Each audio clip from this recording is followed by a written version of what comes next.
Hello friends, welcome back to my channel advance English 101। Friends, आज की इस video में हम लोग 8 एडवांस स्ट्रक्चर्स को सीखेंगे, जिसमें पहला होगा चलो मान लेते हैं कि।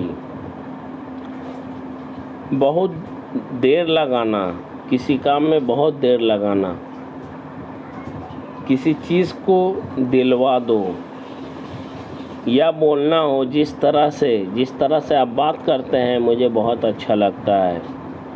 के दम पर या के बल पर, अपनी मेहनत के बल पर मैंने ढेर सारा पैसा कमाया। नंबर 6 पर है, ये कोई तरीका नहीं है बड़ों से बात करने का। अगर ऐसा बोलना हो तो हम लोग नंबर 6 वाले स्ट्रक्चर को हम लोग सीखेंगे आज। 7 नंबर पर है, कहीं ऐसा ना हो कि तुम गिर जाओ। धीरे धीरे चलो, कहीं ऐसा ना हो कि तुम गिर जाओ। इस तरह के वाक्यों को बोलने के लिए हम लोग आज सीखेंगे, इसी वीडियो में सीखेंगे 7 नंबर के स्ट्रक्चर पे। 8 नंबर पर है, नाम की कोई चीज़ नहीं होती। डर नाम की कोई चीज़ नहीं होती, शैतान नाम का कोई चीज़ नहीं होता, भूत प्रेत नाम का कोई चीज़ नहीं होता।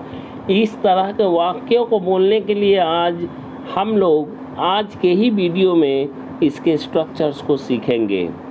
लेकिन इस वीडियो को स्टार्ट करने से पहले मैं आपसे एक ही रिक्वेस्ट करना चाहूँगा, अगर आपने अभी तक हमारे चैनल को सब्सक्राइब नहीं किया है तो प्लीज़ इस चैनल को सब्सक्राइब ज़रूर करें, ताकि हमारे हर दिन अपलोड किए जाने वाले नए से नए वीडियो का नोटिफिकेशन सबसे पहले आपको मिले। और इसका फ़ायदा आप ज़रूर उठाएं। इस वीडियो को अंत तक ज़रूर देखें और इसमें बताए गए, सिखाए गए एक एक चीज़ को ध्यान से सीखें और इसमें बताए गए निर्देश को फॉलो करें, ताकि आप भी धारा प्रवाह अंग्रेजी बोलना सीख सकें।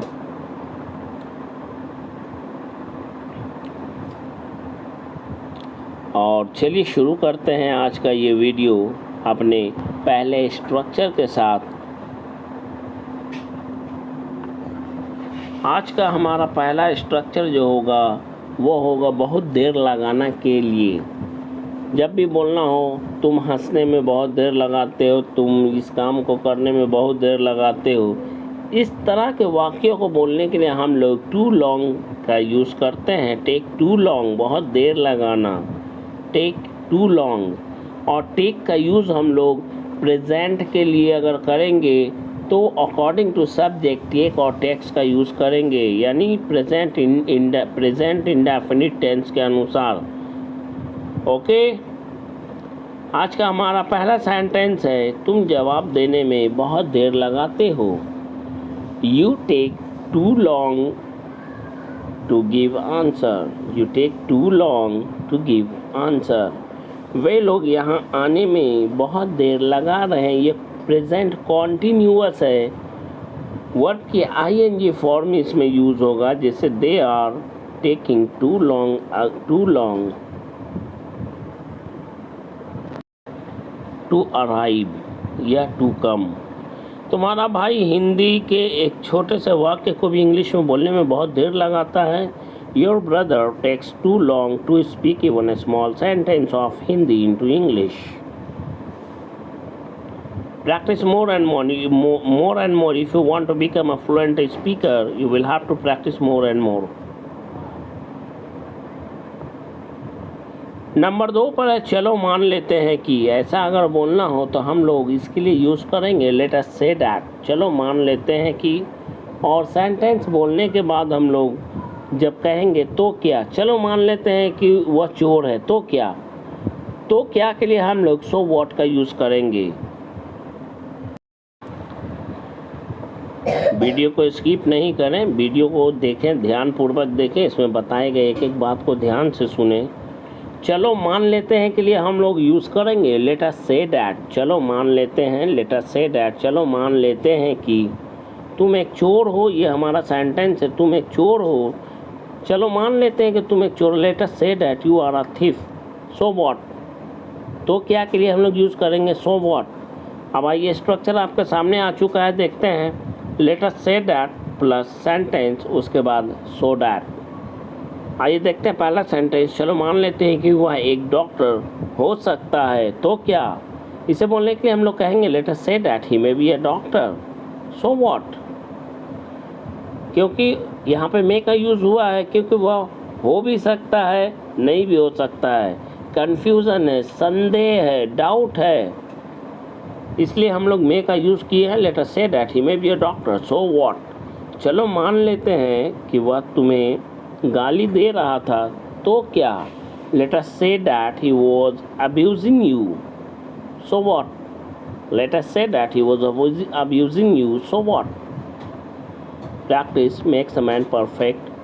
Practice again and again. The more you practice, the more you will get fluency in your spoken English and lots of confidence you will get from this video if you practice. चलो मान लेते हैं कि उसका बेटा चोर निकल गया तो क्या, let us say that his son has turned out to be a thief, so what। Turn out to be a thief का यहाँ पे मतलब हुआ चोर निकल गया, turn out to be a thief. चलो मान लेते हैं कि कल कॉलेज जाते समय रास्ते में किसी ने तुम्हारी मदद की तो क्या। सेंटेंस को बोलने के लिए हम लोग कहेंगे let us say that someone has helped you while you were going to college, या फिर यूँ कहें while going to college, so what. Let us say that someone has helped you while going to college, so what। चलो मान लेते हैं कि तुम 2 दिनों से बीमार थे तो क्या। चलो मान लेता हूँ कि तुम 2 दिनों से बीमार थे तो क्या। Let us say that you had been, बीमार थे 2 दिनों से इसलिए had been का यूज़ हुआ है, you had been sick for last 2 days, so what।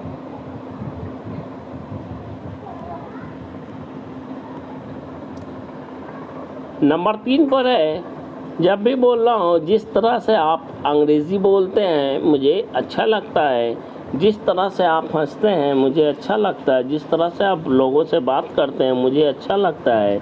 जिस तरह को बोलने के लिए हम लोग इंग्लिश में द वे का यूज़ करते हैं। सबसे पहले हम लोग देखते हैं कि ये सेकंड के इस तरह के सेंटेंस में सेंटेंस के 2 पार्ट होते हैं। तो सबसे पहले हम लोग सेकंड पार्ट को लिखते हैं, उसके बाद द वे को लिखते हैं, उसके बाद सेंटेंस के फर्स्ट पार्ट को लिखते हैं। आइए देखते हैं एग्जाम्पल। जिस तरह से या जिस तरीके से तुम लोगों से बात करते हो हर कोई पसंद करता है, तो हर कोई पसंद करता है ये सेकंड पार्ट हो गया। तो इसे हम लोग पहले बोलेंगे everyone likes the way you talk to the people, everyone likes the way you talk to the people. जिस तरह से तुम गरीबों की मदद करते हो मुझे पसंद है, इसका सेकंड पार्ट क्या हुआ, मुझे पसंद है। आई लाइक, मुझे पसंद है, I like the way you help the poor, I like the way you help the poor. Sentence के सेकंड पार्ट को पहले बोलना या लिखना है, उसके बाद द वे को बोलना है, उसके बाद सेकंड के फर्स्ट पार्ट को, सेंटेंस के फर्स्ट पार्ट को बोलना है। ओके। तुम्हारे बात करने का तरीका हर किसी को पसंद है, तो हम लोग पहले बोलेंगे हर किसी को पसंद है, उसके बाद बोलेंगे क्या, तो जिस तरह से या जिस तरीके से तुम बात करते हो। Everyone likes the way you talk, everyone likes the way you talk. मुझे तुम्हारा लोगों से मिलने का तरीका पसंद नहीं है, I don't like the way you talk to the people, I don't like the way you talk to the people. मुझे तुम्हारा लोगों से बात करने का तरीका पसंद नहीं है, या मुझे पसंद नहीं है तुम्हारा लोगों के साथ बात करने का तरीका, या तुम जिस तरीके से लोगों से बात करते हो वह मुझे पसंद नहीं है। Okay. I don't like the way you meet the people, तुम जिस तरह से लोगों से मिलते हो वह मुझे पसंद नहीं है, या तुम्हारे मिलने का तरीका मुझे पसंद नहीं है, तुम जिस तरह से लोगों से मिलते हो वह मुझे पसंद नहीं है। जिस तरह से वह लड़कियों का मुंह ताकता है किसी को पसंद नहीं। Nobody या no one likes the way he stares at girls. No one or nobody likes the way he stares at girls. ये पिछले 2 दिनों से मैं बहुत धमाकेदार स्ट्रक्चर्स के साथ वीडियो आपके सामने पेश कर रहा हूँ आप लोगों के लिए। कठिन परिश्रम करके, लेकिन इसका मुआवजा मुझे कुछ भी नहीं मिल पा रहा है। ना लाइक, ना सब्सक्राइब, ना शेयर, ना कमेंट, कुछ भी नहीं। क्यों? मेरा वीडियो आप लोगों को अच्छा नहीं लगता है? इसमें सीखने लायक कोई चीज़ नहीं होता है क्या? जिस तरीके से तुम जानवरों की तरह खाना खाते हो, लोगों को बिल्कुल पसंद नहीं। People don't like the way at all the way you eat food like animals। आपके विद्यार्थियों को आपके पढ़ाने का तरीका पसंद है। Your student like the way you teach। Your students like the way you teach।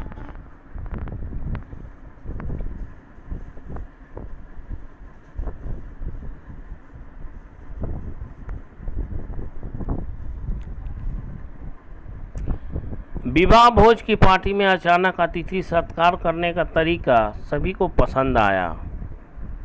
तो सबसे पहले हम बोलेंगे तरीका सभी को पसंद आया, तो इसके लिए हम लोग कहेंगे everybody liked the way you entertained the guest in the marriage fest party. Marriage fest का मतलब होता है विवाह भोज, शादी का खाना, शादी की दावत, शादी का न्योता। Everybody like the way you entertain the guest in the marriage fest party.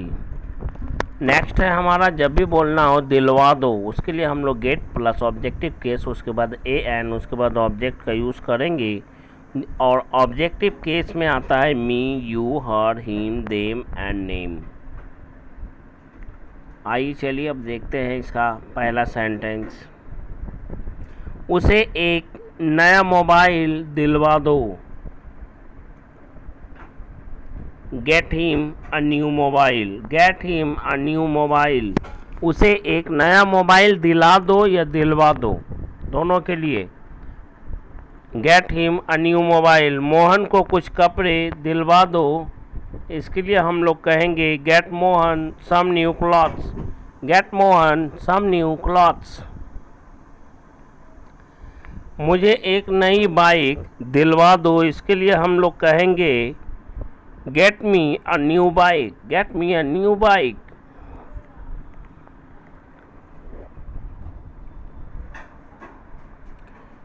उन्हें ऑफिस में काम करने के लिए कुछ नए लैपटॉप दिलवा दो ताकि वे अपने ऑफिस का काम अच्छे से कर सकें, इसके लिए हम लोग कहेंगे get them some new laptops so that they can do their office work properly। Get them some new laptops so that they can do their office work properly। properly का मतलब ठीक ढंग से, ठीक तरीके से, उचित तरीके से, उचित ढंग से। उसे कुछ नई किताबें दिलवा दो ताकि वो अपने परीक्षा की तैयारी ठीक से कर सके। Get him some new book so that he can prepare for his examination properly. Get him some new book so that he can prepare for his examination properly.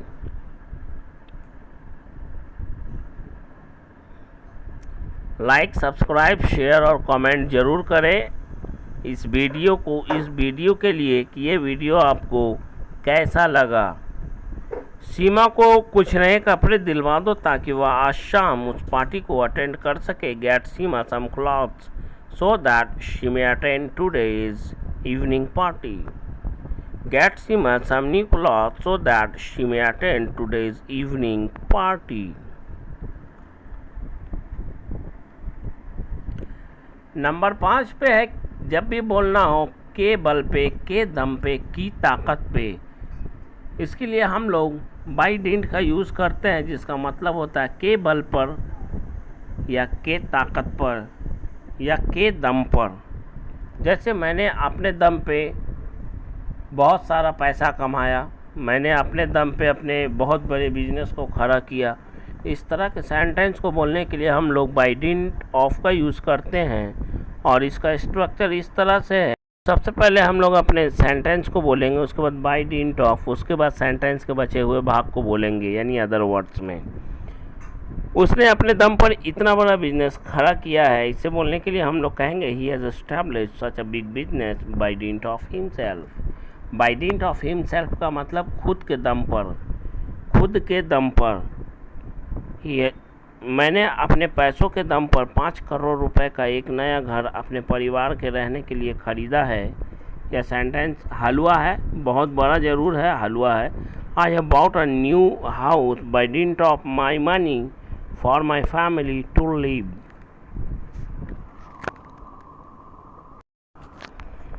अपनी शिक्षा के दम पर आज तुम्हें यह जॉब ऑफर की जा रही है। सबसे पहले मैं बता दूं, यह प्रेजेंट कॉन्टिन्यूअस का पैसिव वॉइस का सेंटेंस है। This job is being offered you by dint of your education. This job is being offered you by dint of your education. वह अपनी मेहनत के दम पर सब कुछ पा सकता है, या तुम अपनी मेहनत के दम पर सब कुछ पा सकते हो। You can achieve everything by dint of your hard work. Next है this is not the way, जिसका मतलब होता है यह कोई तरीका नहीं है। जब भी बोलना यह कोई तरीका नहीं, बड़ों से बात करने का यह कोई तरीका नहीं है। शरीफ लोगों के घर पर आधी रात को पत्थर फेंकने का यह कोई तरीका नहीं है।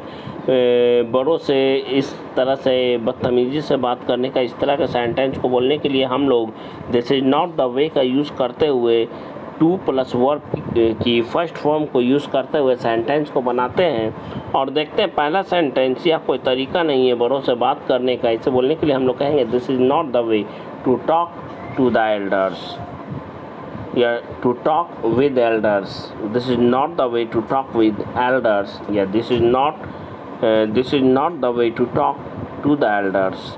यह कोई तरीका नहीं है बिना किसी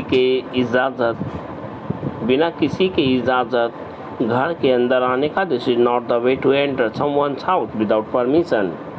this is not the way to enter someone's house without permission.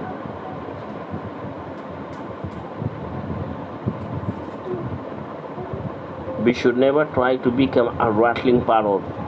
कभी भी हम लोगों को रट्टू तोता बनने की कोशिश नहीं करनी चाहिए। Whatever you want to learn you should learn by dint of your hard work. आपको अपनी मेहनत के दम पर आपको वो चीज़ हासिल करने की कोशिश करनी चाहिए।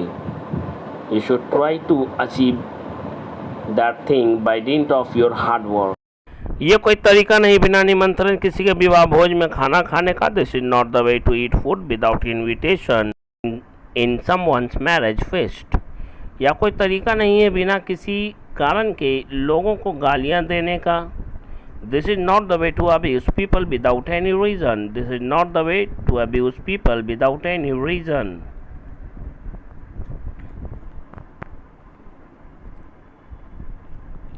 जितना ज़्यादा आप प्रैक्टिस करेंगे फ्लुएंसी आपकी उतनी ज़्यादा बढ़ेगी। आपको यकीन नहीं हो तो आप एक बार इसे आजमाएं ज़रूर।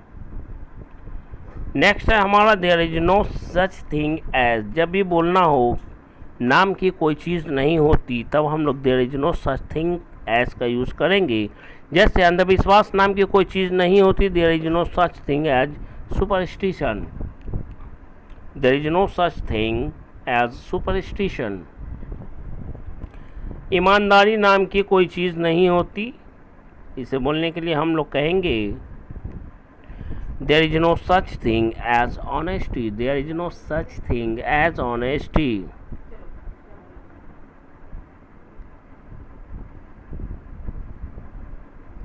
गरीबी नाम की कोई चीज़ नहीं होती, इसे हम लोग बोलने के लिए कहेंगे there is no such things as poverty.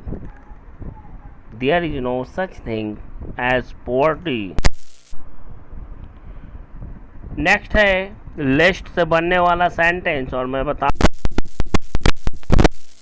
Sentence में हर हाल में आपका शुड का यूज़ होना ही होना है, और लिस्ट का यूज़ इस सेंस में किया जाता है कि जब भी बोलना हो ये इस काम को ऐसे करो, कहीं ऐसा ना हो कि ये हो जाए, कहीं ऐसा ना हो के लिए हम लोग लिस्ट का यूज़ करते हैं। और लिस्ट वाले सेंटेंस के में हर हाल में हम लोग शुड का यूज़ करते हैं। ओके, एकदम क्लियर कट में मैंने समझा दिया है। धीरे धीरे बोलो, कहीं ऐसा ना हो कि कोई सुन ले। इसे बोलने के लिए हम लोग कहेंगे speak slowly lest someone should listen. धीरे धीरे चलो, कहीं ऐसा ना हो कि धड़ाम से नीचे गिर जाओ। Walk slowly लेस्ट you should fall down with third. Walk slowly लेस्ट you should fall down with third. With third का मतलब होता है धड़ाम से।